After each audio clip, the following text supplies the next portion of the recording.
I just started now recapping of what happened over there and how many friends and how many cool people I met over there in the Moon Ganymede. They're really cool people. And cool ETs, to make friends with. We made friends over there. And man, I just wish people on Earth understand how many nice different ETs and cultures there is out there working together. You're listening to Exopolitics Today with Dr. Michael Sala, your source for the uncensored truth regarding the human, extraterrestrial, global, and political agenda. Click the like button and subscribe to this channel.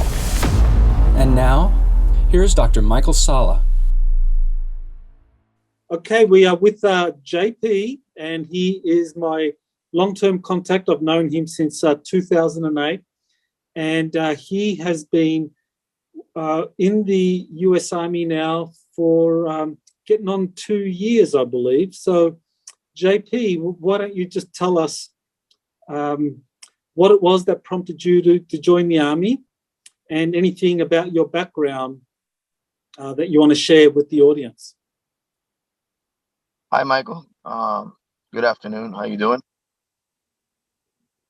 What made me join the Army was to be part of a generational thing. My grandpa, he was in the military, and I got other family members in the military. So, it's one of those things, in the bucket list kind of thing, that you want to do. And yeah, that's what really wanted me, to join the military. Now, one of the things that I've spoken about in my articles about you is that you had contacts starting in Brazil in 2008. And since that time, different people within the intelligence community and within the military encouraged you to join classified programs or to join the military. So, what influence did that play in you deciding to join the Army? I know there's a lot of classified stuff out there. And since I got my experience in Brazil, it really interested me to join also, the military. My father, he's been through experiences. I don't know in Puerto Rico, he's been through, different experiences. And I went through experiences, as you can know, and as you wrote in your articles about me. And what I think is, joining the military, I know you know me like for 14, 13, 15 years. I think it can bring credibility in the situation I was in. And joining the military, I think it could be, experiencing what's happening right now will really, people, a lot of whistleblowers coming out about the situation that's happening right now, the Pentagon letting loose the papers and all that. It's, what can I say? Okay. Now, when you joined the military, the Army, your military occupation specialty is as a quartermaster chemical repairer. So just explain, what is it that you do? That's your regular assignment, that you've been trained to do that for the Army. So what kind of things do you do? It deals with chemical pumps, all kind of pumps, in the military, water going through pipes, and how water travels through underwater, or checking the systems, make sure they're not broken, checking the connections of electrical systems of certain types of water pumps. It could be advanced water pumps or unadvanced water pumps. And a lot of people you use these kind of systems somewhere else, more for top top secret stuff that we do. Hmm. Well, we'll get into that. So, I mean, one of the things that you said that you recently did a few months ago was that you were part of these classified missions to the moon, where you were doing things like setting up water pumps and de-icing. So can you explain what it was that you were being sent up to do on the moon? More pulling security. The first job as a soldier is to make sure everything is secure in your surroundings. So your first job is always protecting and pulling security and being told what being told what you have to do. Secondary jobs come in after. Your MOS come in after, and you do that. When they need it, because they already have the specialists, and they already have their people doing that they they know much more than what we know. In those particular missions. So, our first job in most, is to, pull security and make sure everything is right. And if they need me, I know how to do it. Secondary.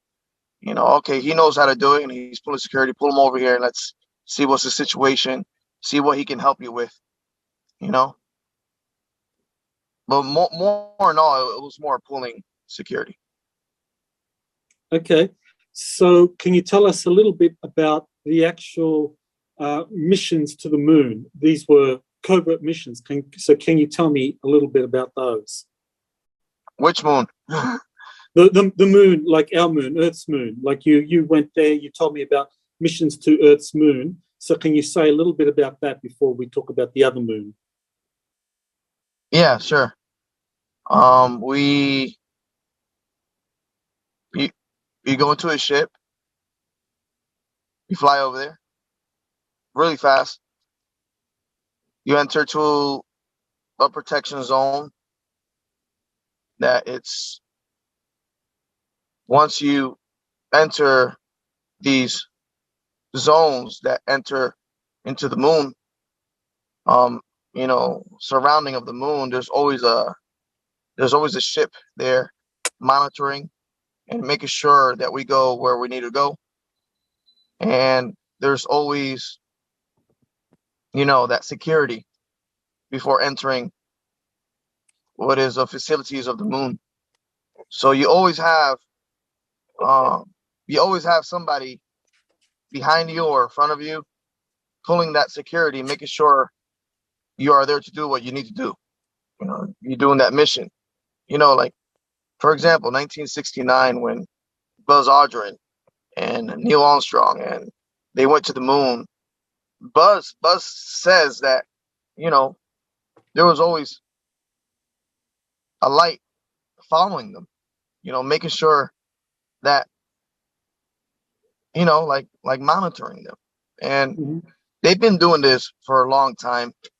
They know what they're doing. Those people in the moon, they know what they're doing, and we just go there to do what we're told. They give us the helmets, they give us the breathing And tools that you we need. Huh? and you told me that you were flying on hybrid craft that had been built and were being used by US Space Command that also had Nordic extraterrestrial technologies. Yeah, it's used by us, and it's also used by other ETs. It interfaces with different species of extraterrestrials and humans, Mm-hmm. and different races of humans. And you told me that they made you do lots of missions.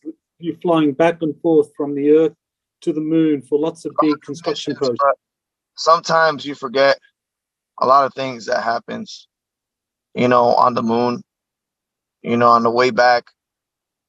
You just, they put you in this room and you just forget. And later on, you get these flashbacks. Oh, that's what happened that particular time. that moment. You remember here and there about the missions and all that, but not fully. You don't fully remember all the missions, and it's tough. That's tough because there's a lot of us going through the same situation, and it's really tough because not everybody on Earth knows what's happening. Everybody's living in the box, and when they realize that, when they see what's happening in the big picture, and all these people start coming out, all these whistleblowers really start coming out, Mhm. people are gonna realize the truth. Right, and that's what you're doing now. Now you say that part of the standard operating procedure is that uh, soldiers, you included, when you do these missions, when you come back to Earth, memory wipes happen, and most soldiers forget, but you remembered. Yeah, there's some soldiers that they do remember. Mhm. I remember one of my friends. He's a specialist. He tells me people that more are entwined with a spiritual, you know, with a spiritual life, and are entwined with music and sound. It's a certain part of the brain that is in charge of language and music and creativity.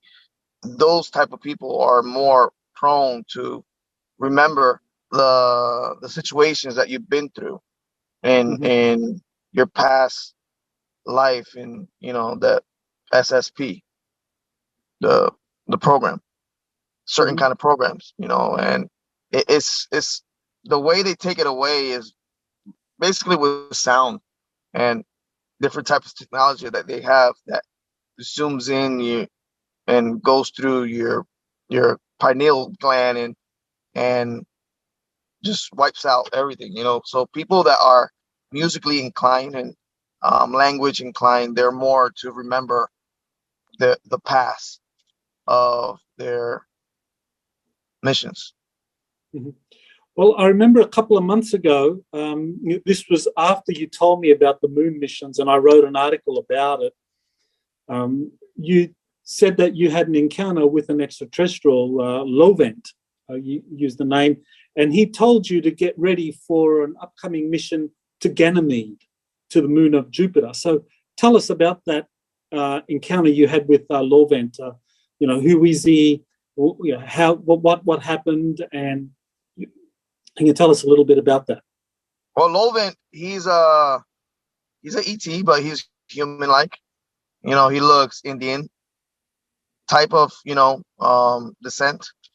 So he came up to me saying, "Oh, we have a mission, all that." I just started now recapping of what happened over there, and how many friends and how many cool people I met over there in the Moon Ganymede. They're really cool people, and cool ETs. To make friends with. We made friends over there, and man, I just wish people on Earth understand how many nice different ETs and cultures there is out there working together. A lot of people look at Star Trek and they see it as a show, but man, that's the biggest drip drop in the history of humanity. If they understand what is that, when I went to the Moon Ganymede and I was there, I remember pulling security, but also just having fun. Not having fun, but like talking to other cultures, talking to, they may look different, they may look weird, but we're all practically the same, and we share things about our family.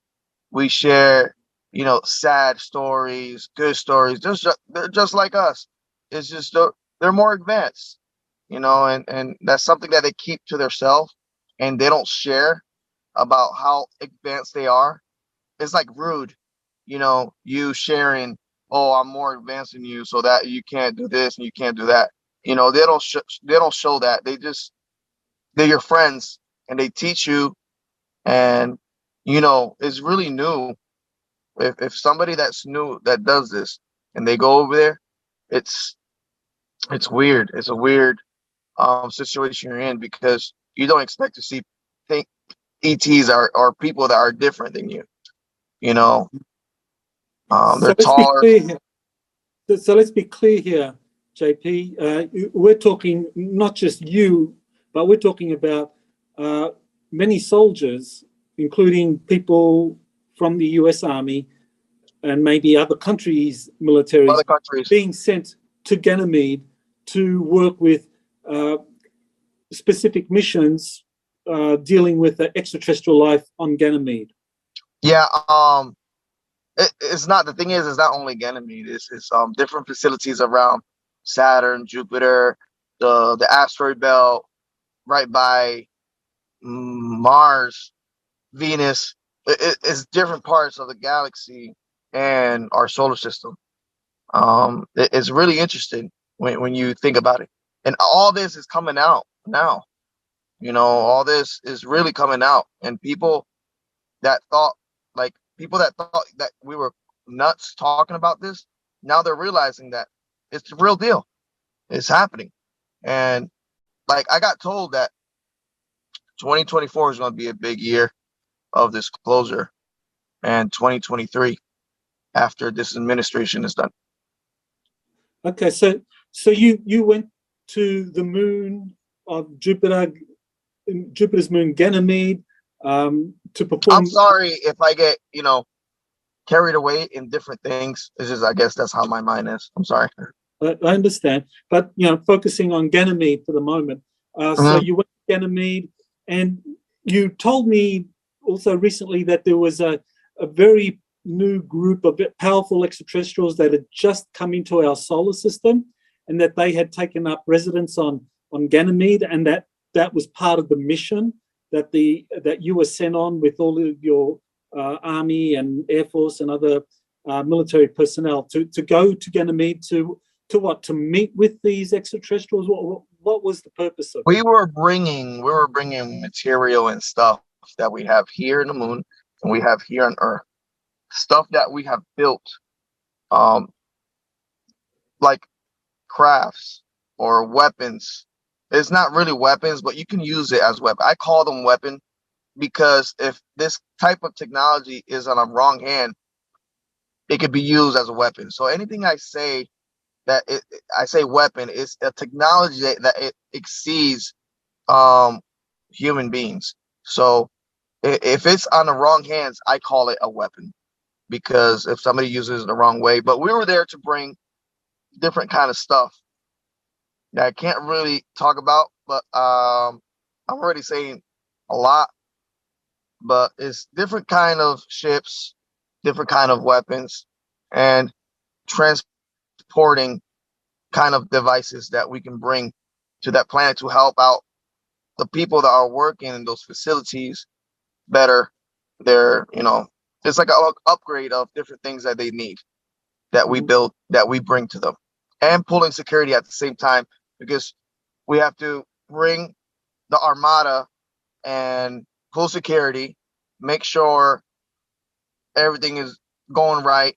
And but I yeah we know that there was powerful beings coming to Ganymede. They're really powerful, and they really know a lot about the universe, and they really know a lot about what's happening in the present and what's going to happen in the future.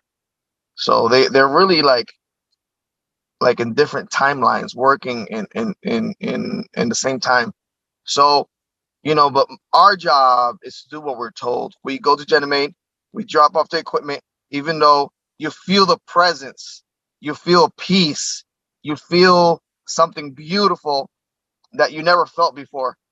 And when you're in the presence of these beings, you just feel like your mind opens, your connects to the universe, and it's a weird experience. You feel peace, you feel like what all religions illustrate that you feel, and once you do that, you do your mission and you head out and you're passing, and you get out of Ganymede where they're at. That's when you realize, wow, what it experienced, how beautiful, how fragile we are. You know how it's yeah, it is what it is, Michael. So these beings being in their presence, it just elevates your consciousness, and it obviously has influenced you. And is it influencing other soldiers that are being part of these covert missions to Ganymede? Oh yeah, oh yeah, it's influencing a lot of how you come back treating everybody so beautifully and so good, you know, and so beautiful. You treat people beautiful. You treat humanity as a delicate. You treat everything in the world as really delicate. You look at the tree and the tree talks to you. You're like, wow, like not literally talks to you, but you know, it talks to you. It's living. It's you look at everything and everything happens for a reason. Like when you come back, you know that everything is happening for a reason to exist. To it's like everything is connected. So is this part of the reason why you feel it was important for you to come forward to start revealing the truth about these classified military missions to Ganymede, to Well, meet with extraterrestrials? it's not. It, I don't see it as classified because it's already out there. It's people know about this. It's just they're scared to talk about it already. You know, it's just oh not yet. We shouldn't talk about this yet, but you can still talk about it because it's already out there. You know, people are already doing it. It's Mhm. just a matter of time that we're gonna have the president speak and say, hey, you know, this is happening. This has been happening, and it's time for the reveal. You know. Mhm. So you've spoken to other servicemen. Are there people that you work with in the army that have been part of these missions as well that are wanting to talk, wanting to reveal what's going on? Not really. They want to stay quiet. Mm-hmm. See, also there's really it's like let me see about the how can I say this about the military. Everywhere you go, there is bad people influenced by bad things, and there is good people influenced by good things and good people and good, you know, and that's what's happening inside the military sometimes, that there's good people and there's bad people, and good people do good things and bad people do bad things. And I don't know if you're understanding what I'm trying to tell you, Mm-hmm. but that's why part of the reason why a lot of people stay quiet. Okay. Well, you sent me today, this morning, a 3.5 minute video where you talk about Ganymede. So I'll play that as part of this interview at the very end. So do you Okay. want to give an introduction to that video for people that are it, watching it this? it's a video. I was by myself in the house, and I just decided to do a video about how it feels to come back and leave friends behind working in different places. It doesn't matter if it's Ganymede or other places, but yeah, leaving behind people that are doing something big for a better cause, for humanity, not just for the United States, for humanity all around our system and other solar systems Mhm. and ETs. There's people working together, and it's it's tough when you see other people being lied to and trying to deceive others. And it's hard when you see people that you used to looked up to doing something that bad people do. you know what can I say? It's an introduction of how coming home from Ganymede, passing Jupiter, and going back home. It's a small video, but later on we're going to do bigger videos and longer videos. Well, it's an incredible development. I'm so thankful, JP, that you've got the courage to come forward and tell people about these missions that are happening right now to Earth's moon and to Jupiter's moon Ganymede, as well as other locations in our solar system, and that this is happening, and that there is a space alliance. We didn't talk about Space Command, but I assume that US Space Command is the one kind of like running this from the Earth military side of things. Yeah, no problem. Be blessed. Thank you for this opportunity. And I just hope everybody lives happy and be willing to share. You know, I'm talking to everybody that's in the military. Don't be scared to share this information. It doesn't matter how old you are. You know, you could be from the 1960s or, you know, this has been going on for a long time. Don't be scared to come out now to share this information. It's right now that we need this information out to share and to make humanity a better place, you know, the world a better place. Well, thank you, JP. Wonderful that you've come forward. So thank you everyone for watching this. This is Michael Sala with Exopolitics Today. And don't forget to like, share and subscribe to this channel.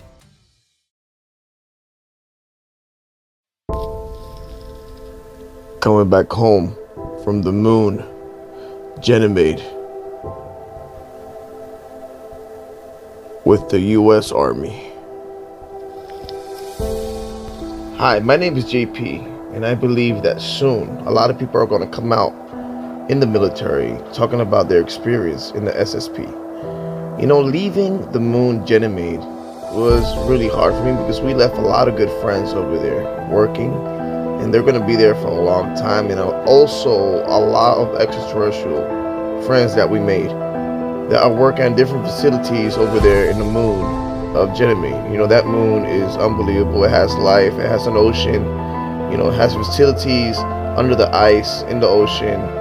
And we left, you know, when you leave there, and it's really hard because people just don't believe you on Earth. And then when you're like on the ship, right, and you're passing a beautiful planet like Jupiter, and you pass these different zones in space that are controlled by different extraterrestrial species, and you look out the window of your ship, right, and you look down in the planet Jupiter, and you see the clouds of Jupiter, the atmosphere of Jupiter, when you're a certain height, and you know that in those clouds there's like 40 to 50 mile wide ships or facilities floating in the atmosphere, and people are working there, and extraterrestrials are working on these ships that are hovering on the clouds in the atmosphere of Jupiter.